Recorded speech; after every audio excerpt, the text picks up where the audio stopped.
तो हेलो मेरे प्यारे बच्चों, क्या हाल चाल। उम्मीद है आप लोग अच्छे होंगे। आज की इस वीडियो लेक्चर में हम बात करने वाले हैं फिजिक्स का, जो आपका पूरा फिजिक्स है क्लास 12 का।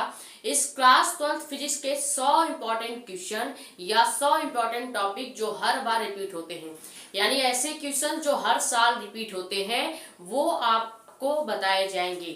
ये क्वेश्चंस आप अपने सीरीज में या आप अपने क्वेश्चन बैंक में मार्क कर लीजिए, ताकि आप वहां से तैयार कर सके, या आप हमारे वीडियोस के माध्यम से भी तैयार कर सकते हैं। जैसे कि हमने ये सभी जो टॉपिक लेके आए हैं, ये सभी टॉपिक हमने आपको पढ़ा रखा है। डेरिवेशन सभी करा रखे हैं, 35 या 30 वीडियोस में है। अगर आपको डेरिवेशंस के वीडियो देखने हैं तो आप जाके प्लेलिस्ट में देख सकते हैं। प्लेलिस्ट का सबसे आखिरी जो प्लेलिस्ट बना हुआ है प्लेलिस्ट लिस्ट में, उसमें सबसे आखिरी प्लेलिस्ट आपके फिजिक्स के डेरिवेशन का ही है, तो वहां से आप जाके डेरिवेशंस के वीडियो देख सकते हैं। ठीक है, अगर आप हमारे चैनल पर नए हैं तो चैनल को सब्सक्राइब कर लीजिए, ताकि ऐसी ही इंपॉर्टेंट और इन्फॉर्मेटिव वीडियो आपके पास आती रहे। ज्यादा से ज्यादा वीडियो को कर देंगे शेयर, ताकि और भी लोग जुड़ जाएं।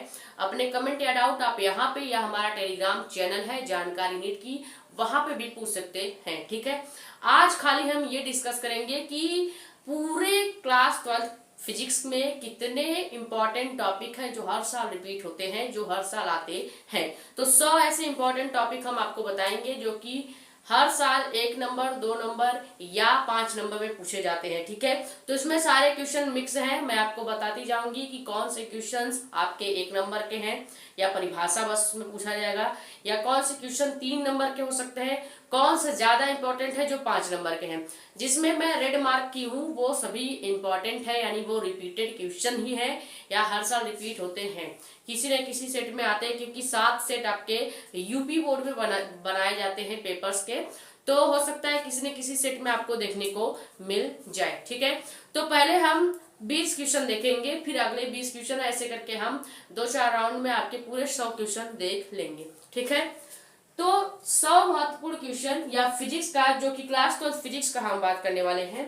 पहला, जब फिजिक्स पार्ट 1 की हम बात करेंगे, फिजिक्स पार्ट 1 यानी कि चैप्टर नंबर 9 से पहले के जितने भी चैप्टर हैं, चैप्टर नंबर 1 से लेके 8 तक जितने इंपॉर्टेंट क्वेश्चन है जो हर साल आते हैं, वो हम आपको बताएंगे। ठीक है, जैसे पहला आपका क्वेश्चन क्या है, कूलाम का नियम। अब कूलाम का जो नियम है, ये नियम परिभाषा में पूछा जाता है। 1-2 साल गैप करके नहीं आया है, लेकिन आता जरूर है। ठीक है, तो आप इसे देखेंगे जरूर। देखो, जितने हम टॉपिक लेके आए आपको देखने सब है, पर ज्यादा किसको तैयार करना है, जिसको हमने रेड मार्क किया हुआ है उसको। ठीक है, क्योंकि वो 5 नंबर के क्वेश्चन है और हो सकता है आए। ठीक है, तो इसलिए कूलाम का नियम पहला इंपॉर्टेंट क्वेश्चन देखना है आपको। वैद्युत क्षेत्र की तीव्रता भी देखनी है, क्योंकि ये कभी कभी 3 नंबर में पूछ लिया जाता है। कूलाम का जो नियम है ये 2 नंबर में परिभाषा सहित आती है, आपको एक छोटा सा डायग्राम भी बनाना पड़ता है। वैद्युत बल रेखा जरूर देखेंगे, क्योंकि वैद्युत बल रेखाएं और उनके गुण ये बहुत पूछा जाता है, इसलिए हमने रेड मार्क भी कर दिया है, ये तो जरूर ही देख लेना है आपको। चौथा क्या है, बिंदु आवेश के कारण किसी बिंदु पर वैद्युत क्षेत्र की तीव्रता का व्यंजक ज्ञात करना। अब वैद्युत क्षेत्र की तीव्रता का व्यंजक ज्ञात करना है, 1-2 सेट में पूछा जाता है, तो आप इसे भी रेड मार्क कर लेंगे, क्योंकि ये डेरिवेशन है, यानी कि 5 नंबर का आपका क्वेश्चन है। ठीक है, 5वां क्वेश्चन क्या है कि वैद्युत द्विध्रुव के कारण अच्छी स्थिति में वैद्युत क्षेत्र की तीव्रता ज्ञात करना, और वैद्युत द्विध्रुव के कारण ही निरक्षी स्थिति में भी तीव्रता ज्ञात करने का क्वेश्चन आता है। तो क्वेश्चन नंबर 5वां और 6वां दोनों ही इंपॉर्टेंट है, यानी आपको वैद्युत द्विध्रुव के कारण अच्छी और निरक्षी दोनों स्थिति पे वैद्युत क्षेत्र की तीव्रता ज्ञात करने का जो डेरिवेशन हमने बना रखा है वो जाके देखना पड़ेगा, क्योंकि वो 5-5 नंबर के क्वेश्चन है। ठीक है, डेरिवेशन जितने भी आएंगे 5 नंबर के नीचे नहीं आएंगे। ठीक है, तो ये आपका डेरिवेशन है 5वां वाला, 6ठा वाला और 4था वाला, तीनों आपके डेरिवेशन है, ये जरूर देखना है। 7वां क्वेश्चन क्या है कि एक समान वैद्युत क्षेत्र में द्विध्रुव पर लगने वाला बल आघूर्ण। बल आघूर्ण का भी आपको डेरिवेशन करना पड़ता है, इसमें आपको टाउ का मान निकालना पड़ता है, जो कि टाउ बराबर PE sin थीटा होता है। ठीक है, यहाँ से आपको निकालना पड़ेगा, तो ये भी रेड मार्क कर लीजिए, क्योंकि इंपॉर्टेंट है। और 8वां क्वेश्चन आपका क्या है, वैद्युत फ्लक्स परिभाषा, मात्रक और विमा। इसमें इंपॉर्टेंट क्या है, तो खाली वैद्युत फ्लक्स की परिभाषा, सबसे ज्यादा वैद्युत फ्लक्स की परिभाषाएं पूछी जाती हैं, और बीमा और मात्रक की बात करें तो ये 1 नंबर में बहुविकल्पी में पूछ लिया जाता है। ठीक है, तो यहाँ पे ज्यादा आप क्या तैयार करेंगे, वैद्युत फ्लक्स की परिभाषा, जो कि 3 नंबर में आती है। 9वां क्वेश्चन क्या है, गॉस की प्रमेय तथा अनुप्रयोग। गॉस का जो प्रमेय है इसका डेरिवेशन भी आपको करना आना चाहिए, और इसका अनुप्रयोग जो कि पूरा का पूरा एक डेरिवेशन ही है, तो ये आपको कर लेना है क्योंकि ये 5 नंबर का क्वेश्चन है। क्वेश्चन नंबर 10 देखते हैं। क्वेश्चन नंबर 10 क्या है कि वैद्युत विभव तथा विभवांतर। वैद्युत विभव और विभवांतर आपको देख लेना है, ये पूछा नहीं जाता है। ठीक है, क्योंकि ये 1-2 बार ही आया हुआ है। और 11वां क्वेश्चन क्या है कि वैद्युत आवेश के कारण विभव। वैद्युत आवेश के कारण विभव को ज्ञात करना, ये डेरिवेशन है, 3 नंबर में पूछा जा सकता है, तो आप इसे एक बार देख लीजिएगा। क्वेश्चन नंबर 12वां आपका क्या है, वैद्युत द्विध्रुव के कारण अच्छी एवं निरक्षी स्थिति में विभव। अब वैद्युत द्विध्रुव के कारण अच्छी और निरक्षी स्थिति में अभी एक और हमारे पास था वैद्युत क्षेत्र की तीव्रता ज्ञात करना। अब वैसे ही आपको वैद्युत द्विध्रुव के कारण अच्छी और निरक्षी स्थिति में विभव भी ज्ञात करने को कहा जाता है। तो ये ज्यादा इंपॉर्टेंट है, इसलिए मैंने रेड से मार्क भी किया है। और 5 नंबर का एक आपका डेरिवेशन आते हैं, 2 डेरिवेशन इसमें है। एक आपको अच्छी स्थिति पर विभव ज्ञात करना होगा, दूसरा आपको निरक्षी स्थिति पर विभव ज्ञात करना होगा। ठीक है, तो यहाँ से 2 क्वेश्चंस आपके अरेंज होंगे, अच्छी स्थिति पर विभव और निरक्षी स्थिति पर विभव, दोनों 5-5 नंबर के होंगे। और ये आपके 2024 या 25 में आया हुआ क्वेश्चन भी है, क्योंकि ये 7 सेट में किसी न किसी सेट में रिपीट होता रहता है। ठीक है, 13वां क्वेश्चन आपका क्या है, विभव प्रवणता परिभाषा मात्रक और विमा। विभव प्रवणता परिभाषा बस पूछी जाती है, तो 3 नंबर के लिए ये क्वेश्चन आपका इंपॉर्टेंट है, 1-2 सेट में आ जाता है, ये भी आपको देख लेना है।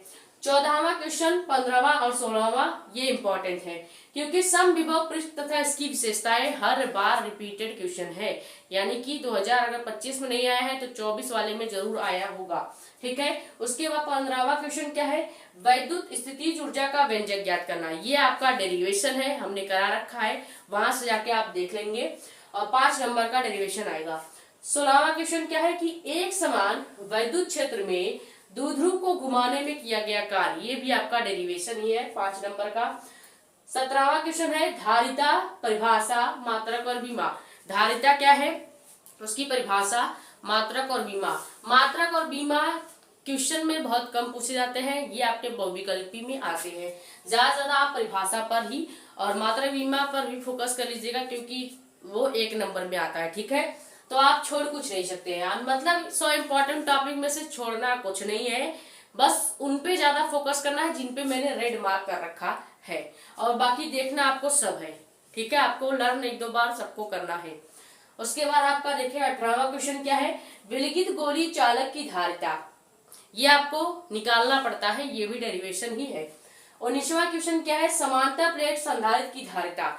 ये तो 2024 के स्टार्टिंग में, यानी कि 2023 में जिन लोगों ने बोर्ड एग्जाम दिया था 2024 के नाम से, उस वाले सेट में ये क्वेश्चन पूछा गया था। मैंने आपको जब पेपर पैटर्न दिखाया था वहां पे ये क्वेश्चन आपको दिखाया भी था कि समांतर प्लेट संधारित्र की धारिता का डेरिवेशन आया हुआ है। ठीक है, तो आप इसको जरूर तैयार कर लेंगे। फिर संधारित्र का संयोजन, संधारित्र का संयोजन आपको देख लेना है समांतर क्रम में और श्रेणी क्रम में। ठीक है, ये 20 क्वेश्चन हमने आपको बता दिया। पहले आप 20 क्वेश्चन का स्क्रीनशॉट कर लीजिए, फिर और हम 20 क्वेश्चन डिस्कस करेंगे।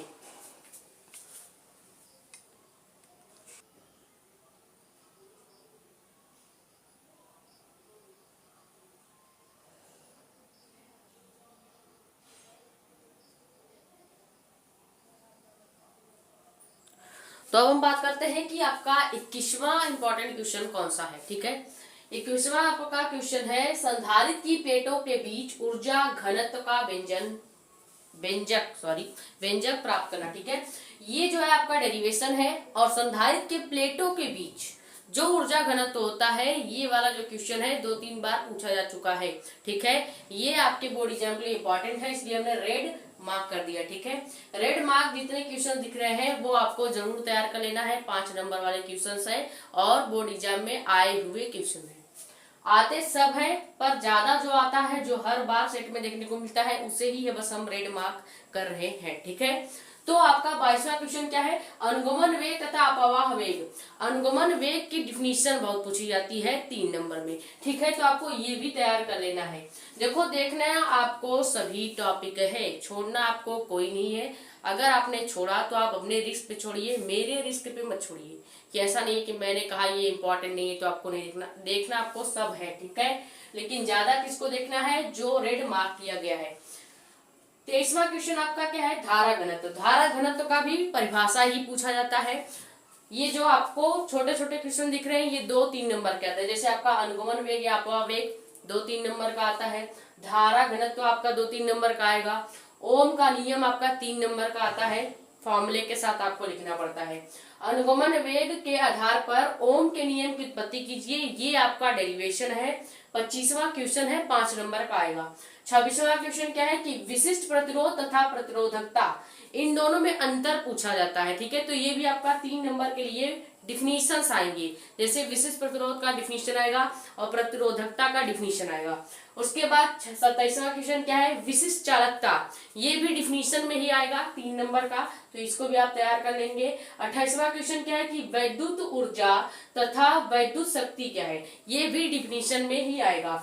उसके बाद 29वां क्वेश्चन क्या है, सेल का वैद्युत वाहक बल क्या होता है, इसको निकालना पड़ेगा, ये आपका क्वेश्चन है, ठीक है, 3 नंबर में या 2 नंबर में आएगा। वैसे ये ज्यादा पूछा नहीं जाता सेल का विद्युत वाहक बल, तो आपको 1 बार 2 बार देखना है खाली। सेल के टर्मिनल विभवांतर को आप नहीं छोड़ सकते, ये इंपॉर्टेंट है, इसलिए हमने रेड मार्क भी किया है, 5 नंबर में पूछा जाएगा, ठीक है, कि सेल का टर्मिनल विभवांतर, वैद्युत वाहक बल तथा आंतरिक प्रतिरोध में संबंध बताइए, ठीक है, ये आपका 5 नंबर का डेरिवेशन है जो कि हमने करा रखा है। उसके बाद आपका किरचॉफ का नियम, ये हर बार पूछा जाता है, किरचॉफ के 2 नियम थे, दोनों नियम आपको तैयार करना है, 3 नंबर या 4 नंबर में ये क्वेश्चन आएगा, ठीक है, किरचॉफ का नियम, व्हीट स्टोन सेतु, बायो-सेवर्ट नियम, ये सब नियम जो है पूछे जाने वाले हैं, जो कि हर सेट में आते हैं, तो हमने किरचॉफ का नियम भी रेड मार्क कर दिया है, व्हीट स्टोन सेतु का भी, और उसके बाद बायो-सेवर्ट का नियम जो कि आपका 33वां क्वेश्चन है, ये भी इंपॉर्टेंट है। 34वां क्वेश्चन क्या है कि किसी धारावाही वृत्ताकार कुंडली के केंद्र पर उत्पन्न चुंबकीय क्षेत्र, ये पूछा जाता है डेरिवेशन में, तो ये 5 नंबर का क्वेश्चन आपका इंपॉर्टेंट है। उसके बाद एम्पियर का परिपथी नियम तथा अनुप्रयोग, ये भी इंपॉर्टेंट है, पूछा जाता है, 1-2 साल गैप करेगा उसके बाद फिर पूछ लेगा, तो किसी ना किसी सेट में ये जो रेड मार्क वाले क्वेश्चन है दिखाई देते हैं, इसीलिए हमने इससे ज्यादा ही आपको देखने को कर रहे हैं, ठीक है। जैसे एम्पियर का परिपथी नियम आप देखेंगे 1-2 साल का पुराना पेपर उठा के आपको दिखेगा। उसके बाद 2 समांतर धारावाही तारों के बीच लगने वाला बल या बल आघूर्ण निकालने को पूछा जाता है, तो ये भी इंपॉर्टेंट है। एक समान चुंबकीय क्षेत्र में धारावाही लूप पर लगने वाला बल आघूर्ण, अभी हमने बताया कि बल आघूर्ण पूछा जाता है, तो ये वाला भी आपके लिए इंपॉर्टेंट है। ये जो बल निकालना है या बल आघूर्ण निकालना है, ये सब डेरिवेशन है, और डेरिवेशन 5 नंबर के नीचे नहीं आता। 38 क्वेश्चन क्या है कि चल कुंडली धारामापी क्या है, ये बस आपको देखना है, इतना इसका डिफिनीशन आज तक पूछा नहीं गया है, खाली आपको देखने के लिए एक बार खा जाएगा, ठीक है। चुंबकीय द्विध्रुव आघूर्ण, ये आपको देख लेना है, क्योंकि 2 नंबर का इसका परिभाषा या 3 नंबर का आता है। 40वां क्वेश्चन और इम्पोर्टेंट क्वेश्चन क्या है कि प्रति चुंबकीय, अनुचुंबकीय तथा लोह चुंबकीय पदार्थ क्या होते हैं, इसका इन तीनों में अंतर पूछेगा, एग्जाम्पल पूछेगा और इनकी डिफिनीशन पूछेगा, तो ये इंपॉर्टेंट मार्क कर लीजिएगा क्योंकि ये पूछा ही जाता है, ठीक है। अभी तक हम लगभग 5 या 6वें चैप्टर तक पहुंच चुके हैं, यहाँ तक स्क्रीनशॉट कर लीजिए। 40 क्वेश्चन हमने आपको इंपॉर्टेंट बता दिए हैं, जिसमें से रेड मार्क वाले पे जरूर ध्यान दीजिएगा, क्योंकि ये हर साल किसी न किसी सेट में क्वेश्चन आते हैं, 5 नंबर में, 3 नंबर में, जैसा आपका क्वेश्चन अगर डेरिवेशन है तो 5 में आएगा ही आएगा, और जैसे आपका ये चुंबकीय द्विध्रुव आघूर्ण है तो इसकी सिर्फ परिभाषा लिखनी पड़ेगी तो 3 नंबर में आएगा, ठीक है। जैसे आपका इधर धारा घनत्व हो गया, ये 2 नंबर 3 नंबर की डिफिनीशन आती है, तो यहाँ तक स्क्रीनशॉट कर लीजिए। फिर हम देखेंगे आगे के 20 क्वेश्चन, यानी कि 60 क्वेश्चन लगभग हम देख लेंगे।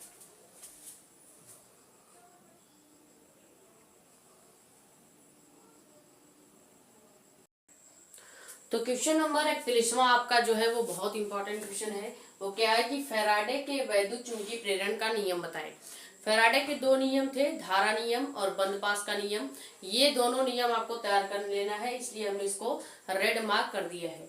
तो ये जो आएगा वो आपका 3 नंबर के ऊपर ही आएगा। 42वां क्वेश्चन क्या है कि फ्लेमिंग के दाएं हाथ का नियम बताएं। फ्लेमिंग के दाएं हाथ का नियम पूछा जाता है, लेकिन अभी तक ज्यादा सेटों में देखने को नहीं मिला है, ठीक है। तो ये आपको खाली देख लेना है, ऐसा नहीं है कि इसको तैयार करना है, ठीक है। स्वप्रेरण तथा अन्योन प्रेरण गुणांक, ये दोनों की परिभाषाएं आती हैं एग्जाम्पल के साथ, तो ये आपको तैयार कर लेना है, इसलिए हमने इसको रेड मार्क कर दिया है।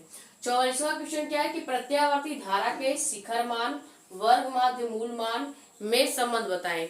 ये आपका डेरिवेशन है कि आपको प्रत्यावर्ती धारा का शिखर मान यानी I0 और वर्ग माध्य मूल मान ये सब निकालना पड़ता है। तो ये डेरिवेशन हमने करा रखा है, वहां से जाके आप दे सकते हैं, ठीक है। तो ये भी इंपॉर्टेंट है। उसके बाद LCR परिपथ और LR परिपथ, ये तो बहुत ही ज्यादा इंपॉर्टेंट है, खासकर LCR परिपथ, क्योंकि इसका पूरा डायग्राम बना के आपको प्रूव करना होता है, ठीक है। तो ये भी आपका 5 नंबर में आएगा। ट्रांसफार्मर का सिद्धांत, रचना और कार्यविधि हमने करा रखा है, ये जरूर देख लीजिएगा। थ्योरी में ये क्वेश्चन आ सकता है कि ट्रांसफार्मर क्या है, उसका कार्य, रचना और क्रियाविधि क्या होती है, ठीक है। तो ये 4 नंबर में पूछा जाएगा, क्योंकि थ्योरी का क्वेश्चन है। इसी तरह से आपका प्रत्यावर्ती धारा जनित्र या जनरेटर जो होता है, उसके बारे में भी हमने पढ़ा रखा है, उसका डायग्राम भी हमने बनवा के आपको बताया था। तो ये दोनों यानी कि ट्रांसफार्मर वाला जो क्वेश्चन है और प्रत्यावर्ती धारा जनित का सिद्धांत, रचना व कार्यविधि, ये दोनों बहुत ही ज्यादा इंपॉर्टेंट है, क्योंकि थ्योरी बेस्ड लॉन्ग क्वेश्चन में ये आते हैं, यानी कि लगभग 4 या 5 नंबर का क्वेश्चन हो जाएगा। वैद्युत चुंबकीय तरंगों की विशेषताएं क्या होती है। अब वैद्युत चुंबकीय तरंगों की विशेषताएं या गुण ये पूछे जाते हैं, ठीक है। तो ये भी आप तैयार कर लीजिएगा। प्रकाश का परावर्तन तथा इसके नियम, ये आप देख लेंगे, ज्यादा नहीं आता है। दर्पण सूत्र आप जरूर तैयार कर लेंगे, क्योंकि 5 नंबर का डेरिवेशन मिरर फार्मूला का आता है। प्रकाश का अपवर्तन तथा इसके नियम 51वां क्वेश्चन आपका है। उसके बाद ये इतना इंपॉर्टेंट नहीं है, लेकिन आपको देखने सब है, छोड़ेंगे तो आप अपने रिस्क पे, छोड़ना कुछ नहीं है। 100 टॉपिक बताएंगे, 100 क्वेश्चन आपको कम से कम तैयार करना ही है, ठीक है। 52वां क्वेश्चन आपका क्या है कि क्रांतिक कोण तथा पूर्ण आंतरिक परावर्तन क्या है, जिसमें ज्यादा से ज्यादा जो पूछा जाएगा वो पूर्ण आंतरिक परावर्तन और आंतरिक परावर्तन पूछा जाएगा। फिर उसके बाद आपका क्वेश्चन है कि किसी गोली पृष्ठ पर अपवर्तन का सूत्र ज्ञात करना। गोली पृष्ठ के द्वारा आपको अपवर्तन का सूत्र ज्ञात करने वाला डेरिवेशन आना चाहिए, 5 नंबर का आता है। उसके बाद सबसे ज्यादा इंपॉर्टेंट आपका लेंस मेकर फॉर्मूला या लेंस मेकर फॉर्मूला को प्रूव करना। तो ये भी आपका डेरिवेशन है, जिसी को क्या कहा जाता है कि पतले लेंस के लिए फोकस दूरी के लिए सूत्र ज्ञात करना, या इसी को ऐसे पूछा जाएगा ज्यादातर, जैसे पूछा जाता है कि लेंस मेकर का फॉर्मूला बताएं या लेंस मेकर का फॉर्मूला सूत्र का जो है उसको निगमन करें, ठीक है। तो 5 नंबर का ये जितने रेड मार्क क्वेश्चन है वो आप जरूर करेंगे, क्योंकि वो ज्यादातर रिपीटेड या हर बार दिखाई देने वाले क्वेश्चन होते हैं। उसके बाद आपके हैं संपर्क में रखे 2 पतले लेंसों का संयुक्त फोकस दूरी ज्ञात करना। ये हमने आपको बताया था कि इस तरह से 2 पतले लेंस संपर्क में रखे होते हैं और इसका हम फोकस दूरी ज्ञात करते हैं, ठीक है। तो ये भी आप जरूर देख लेंगे, क्योंकि ये भी डेरिवेशन का है, यानी 5 नंबर के सभी क्वेश्चंस हैं, तो आप जरूर देखेंगे। लेंस की फोकस दूरी के लिए न्यूटन का सूत्र ज्ञात करना, ये भी आपका इंपॉर्टेंट क्वेश्चन हो जाएगा। वैसे ये वाला क्वेश्चन उतना आया नहीं है, ठीक है। प्रिज्म के पदार्थ के लिए अपवर्तन का सूत्र, प्रिज्म का जो अपवर्तनांक वाला सूत्र है आप जरूर एक बार प्रैक्टिस करेंगे।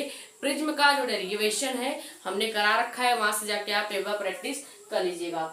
58वां आपका क्वेश्चन क्या है, वर्ण विक्षेपण क्षमता। ये आपका चैप्टर नंबर 9 में हम ही देखेंगे कि वर्ण विक्षेपण क्षमता क्या है। ये हमने नहीं पढ़ाया है, लेकिन आप कहेंगे तो पढ़ा देंगे। उसके बाद आपका 59वां क्वेश्चन है संयुक्त सूक्ष्मदर्शी के प्रतिबिंब बनने की किरण आरेख बताएं। और इसी तरह से 60वां क्वेश्चन भी आपका है कि खगोलीय सूक्ष्मदर्शी का किरण आरेख बताएं। सूक्ष्मदर्शी से रिलेटेड अभी तक तो एक भी सेट में क्वेश्चन नहीं देखने को मिला है, लेकिन फिर भी हमने आपको 2 लॉन्ग क्वेश्चन जो बन सकते हैं सूक्ष्मदर्शी से रिलेटेड वो यही है कि सूक्ष्मदर्शी या संयुक्त सूक्ष्मदर्शी के प्रतिबिंब बनने की किरण आरेख आपको समझाना पड़ेगा। उसी तरह से खगोलीय सूक्ष्मदर्शी का भी किरण आरेख आपको समझाना पड़ेगा। तो ये 60 क्वेश्चन हमने आपको बता दिए। इस 60वें वाले जो क्वेश्चन है इसमें कुल 1 2 3 4 5 6 7 8 9 10 इंपॉर्टेंट क्वेश्चन है जो आपको देखना ही है, क्योंकि ये लॉन्ग क्वेश्चन भी है और इम्पोर्टेंट भी है। यहाँ तक स्क्रीनशॉट कर लीजिए, फिर आगे के 20 क्वेश्चन और देखेंगे।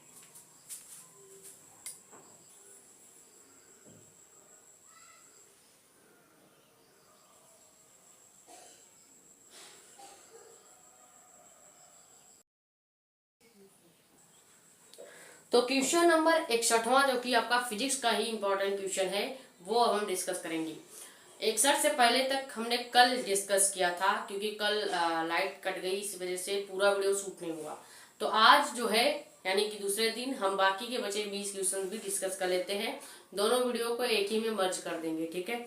तो आपका 61वां क्वेश्चन क्या है?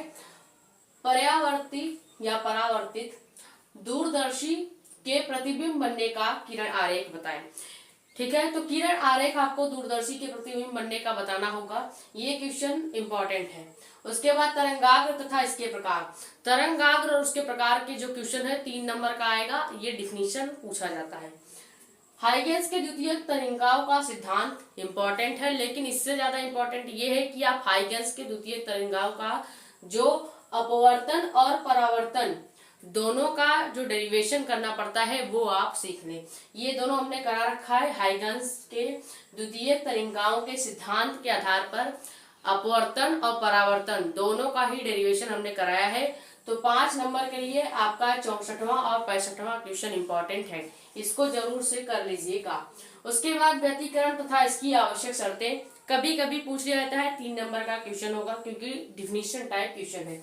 व्यतिकरण में परिणामी तरंग का आयाम व तीव्रता ज्ञात करना, ये आपका डेरिवेशन है, ये इंपॉर्टेंट है। यंग के द्वितीयक स्लीप प्रयोग में फ्रिंज की चौड़ाई ज्ञात करना, ये भी आपका एक डायग्राम बना के डेरिवेशन टाइप क्वेश्चन है। उसके बाद आपका विवर्तन तथा विवर्तन के प्रकार। विवर्तन और व्यतिकरण दोनों ही आपके परिभाषा जैसे क्वेश्चन आते हैं 3 नंबर में, ठीक है। 17वां क्वेश्चन आपका क्या है? 70 क्वेश्चन आपका क्या है कि एकल झिल्ली के कारण प्रकाश का विवर्तन, ये बहुत पूछा जाता है कि एकल झिल्ली के कारण प्रकाश का विवर्तन क्या है, और ये लॉन्ग क्वेश्चन यानी कि 5 नंबर वाले में आएगा। उसके बाद 71 क्वेश्चन आपका क्या है कि प्रकाश का ध्रुवण के बारे में, या प्रकाश का ध्रुवण यानी विक्षेपण जैसा वो क्या है ये आपको बताना पड़ेगा। तो 3 नंबर का ये क्वेश्चन आएगा ज्यादा से ज्यादा। उसके बाद पोलराइड तथा समतल ध्रुवित प्रकाश उत्पन्न करने की विधि का वर्णन कीजिए। तो ये अभी तक तो नहीं देखा गया है, लेकिन देखा जा सकता है, ठीक है। अब यहाँ से जितना हमने मार्क किया है ये हर बार कई सेटों में आने वाले क्वेश्चन है, यानी कि ये बहुत ज्यादा रिपीटेड और बहुत ज्यादा मोस्ट वांटेड क्वेश्चंस है, ठीक है, जो हर साल आते हैं। और हो सकता है कि इस बार भी ये सब क्वेश्चन देखने को मिले, जैसे कि आपका देहली आवृत्ति क्या है, देहली तरंगदैर्घ्य और कार्यफलन, ये तीनों डिफिनीशन पूछा जाएगा। यानी देहली आवृत्ति का डिफिनीशन 3 नंबर में आता है, देहली तरंगदैर्घ्य का डिफिनीशन आएगा, और कार्यफलन का डिफिनीशन तो आता ही है। आइंस्टीन का प्रकाश वैद्युत समीकरण, ये आपका डेरिवेशन है 5 नंबर में, इंपॉर्टेंट है। 75वां क्वेश्चन क्या है कि डी ब्रोगली तरंगदैर्घ्य का व्यंजक ज्ञात कीजिए, ये भी डेरिवेशन ही है। रदरफोर्ड का अल्फा कर्ण प्रकीर्णन, ये भी पूछा जाता है, ये आपका थ्योरी बेस्ड क्वेश्चन है लॉन्ग में। उसके बाद रदरफोर्ड परमाणु मॉडल की कमियां पूछी जाती है 4 नंबर में। बोहर का परमाणु मॉडल पूछा जाएगा 4 नंबर में। हाइड्रोजन स्पेक्ट्रम की विभिन्न श्रेणियां, लाइमन बामर, ये सब श्रेणियां आपको बनानी पड़ेगी, तो ये भी थ्योरी वाला ही क्वेश्चन है जो पूछा जाता है। उसके बाद एक बड़ा ही फेमस और इम्पोर्टेंट क्वेश्चन है 3 नंबर में आता है, समस्थानिक, समहारिक और सम न्यूट्रॉनिक, तीनों की परिभाषा एग्जाम्पल सहित आपको लिखनी पड़ती है। 2-2 लाइन की इन सबकी परिभाषाएं और एग्जाम्पल है, हमने करा रखा है, वहां से आप जाके देख सकते हैं। प्लेलिस्ट बना है, सबसे लास्ट में जो फिजिक्स का प्लेलिस्ट है उसी में आपको ये सभी वीडियोस देखने को मिलेगी। तो यहाँ तक स्क्रीनशॉट कर लीजिए। हमने 80 क्वेश्चन डिस्कस कर लिया है, बाकी के 20 क्वेश्चन हम इसके बाद देखेंगे और इस वीडियो को फाइनली एंड करेंगे। जिन क्वेश्चनों पे रेड मार्क आपको दिख रहा है वो जरूर इसे तैयार कर लीजिएगा।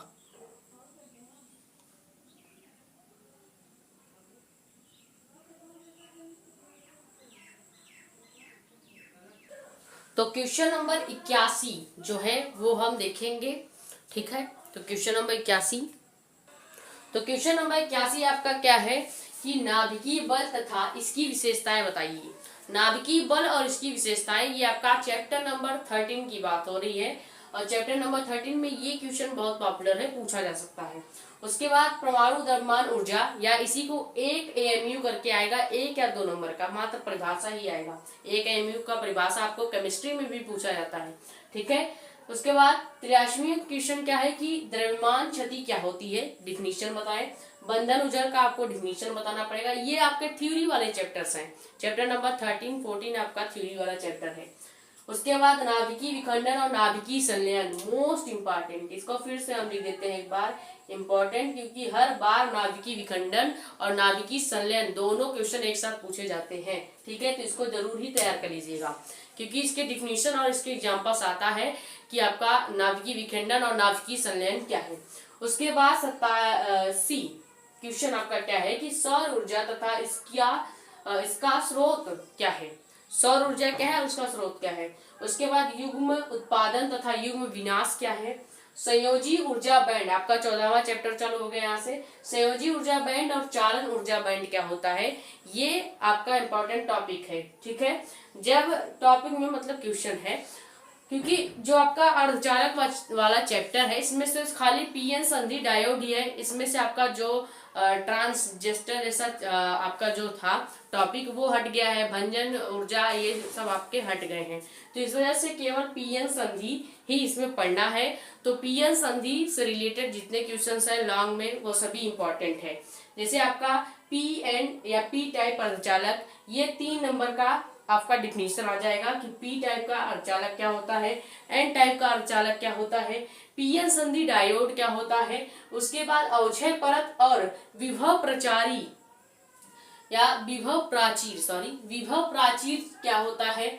एवलांस भंजन जो है पूछा जा सकता है। उसके बाद इधर के ये सभी लॉन्ग क्वेश्चंस है पीएन संधि डायोड के, ये जरूर से आपने तैयार कर लेना है डायग्राम के साथ। ठीक है, जैसे हमने पीएन संधि डायोड का अग्र अभिनत आपको समझाना पड़ेगा क्या होता है, उसी तरह पीएन संधि डायोड का पश्च अभिनत भी आपको तैयार करना पड़ेगा। पीएन संधि डायोड का अर्ध तरंग दृष्टिकारी के रूप में कैसे दिखाया जाता है वो आपको तैयार करना पड़ेगा। पीएन संधि डायोड को पूर्ण तरंग दृष्टिकारी के जैसा कैसे दर्शाया जाता है ये भी आपको देखना पड़ेगा। और आखिरी यानी 100वां क्वेश्चन आपका क्या है कि संधि डायोड का परिपथ। संधि डायोड का परिपथ इतना इंपॉर्टेंट नहीं है जितना आपका पीएन संधि डायोड अग्र अभिनत, पश्च अभिनत और अर्ध तरंग दृष्टिकारी और पूर्ण तरंग दृष्टिकारी के रूप में है। ठीक है, तो रेड मार्क किए हुए जितने क्वेश्चंस है आपने तैयार कर लेना है। अगर आप कोई क्वेश्चन छोड़ेंगे तो आप अपने रिस्क पे ही छोड़िएगा, क्योंकि मैंने 100 क्वेश्चंस बताए हैं और ये 100 क्वेश्चंस इंपॉर्टेंट है। रेड मार्क वाले तो बहुत ही ज्यादा इंपॉर्टेंट है, क्योंकि 4 या 5 नंबर के क्वेश्चंस है। ठीक है, और 1-2 आपके 2-3 नंबर वाले क्वेश्चन भी इसमें है। ठीक है, तो ये सभी क्वेश्चंस आप तैयार कर लेंगे। आखिरी ऑप्शन अगर आपके पास है कि आपने फिजिक्स में कुछ नहीं पढ़ा है तो ये 100 क्वेश्चंस आप तैयार कर लीजिएगा। पूरे फिजिक्स में आपका कम से कम अगर 70 नंबर का पेपर है तो 65 और 60 नंबर कहीं नहीं जा रहे हैं अगर आपने इसको तैयार कर लिया। और जो इधर उधर बचे हुए आपके न्यूमेरिकल्स में होंगे, जैसे कि 65-60 नंबर नहीं कह सकते क्योंकि थ्योरी ही हमने बस बताया है, लगभग 45 नंबर तो आपके कहीं नहीं जा रहे हैं। और बचे जो आपके न्यूमेरिकल्स 10-15 नंबर के आएंगे वो हम न्यूमेरिकल आपको जब बताएंगे तो वहां से आपने कर लेना है। वैसे हमने न्यूमेरिकल के 1 शॉट वीडियोस डाल दिए हैं चैप्टर 6 तक, वो देखना है तो आप प्लेलिस्ट में जाके देख सकते हैं। प्लेलिस्ट का नाम क्या है, class 12 physics chapter wise numerical. ठीक है, वहां से जाके आप चैप्टर 6 तक न्यूमेरिकल्स 1 शॉट डाले गए हैं, देख सकते हैं। ठीक है, तो आई होप ये वीडियो आपके लिए बहुत ही ज्यादा हेल्पफुल रही होगी। रीजन ये है कि अगर आपने ये नहीं पता है कि कौन कौन से क्वेश्चंस इंपॉर्टेंट है या कौन से क्वेश्चन एंड टाइम पे पढ़ना चाहिए, तो वो यही सब क्वेश्चंस है जो हमने इस वीडियो में बता दी है। ठीक है, तो आई होप ये वीडियो आपके लिए हेल्पफुल रही होगी। अगर वीडियो पसंद आई है तो वीडियो को लाइक कर दें, नए हैं तो चैनल को सब्सक्राइब कर लें ताकि ऐसी इंपॉर्टेंट वीडियो आपके पास आती रहे। ज़्यादा से ज़्यादा वीडियो को कर देंगे शेयर ताकि और भी लोग जुड़ जाए। अपने कमेंट या डाउट आप यहाँ पे या हमारा टेलीग्राम चैनल है जानकारी नीट की, वहाँ पे भी पूछ सकते हैं। इसको स्क्रीनशॉट कर लीजिए। मिलते हैं किसी मजेदार टॉपिक के साथ, यानी कि केमिस्ट्री के चैप्टर नंबर 7 का आखिरी वीडियो आज हम लेके आने वाले हैं। वो भी अभी हमको शूट करना है, तो मिलते हैं उसके साथ। Thank you so much. इसको स्क्रीनशॉट कर लीजिए।